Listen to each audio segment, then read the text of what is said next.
Presyo naman sa karnesang manok nagsaka sa 10 pesos kada kilo, samtang estable naman ang presyo sa karnesang baboy sa Negros Occidental. Nakatutok Aileen Pedreso. Nagapalibog ang manugbakal nga si Edina kung paano paiguon ang budget para sa pagkaon sa pamilya sa buong adlaw.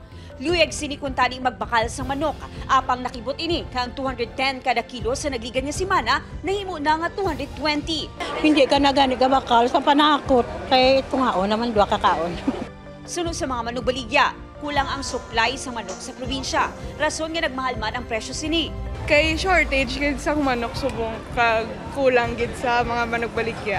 This week lang gid nagsaka. Iwat gid sa mong manok.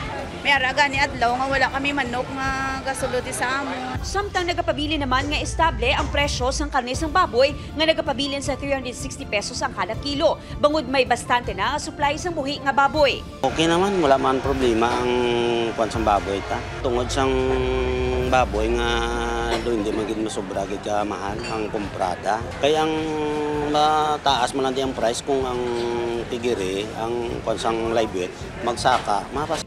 Upod kay Ruel Bangoy, Aileen Pedreso, One Western Visayas.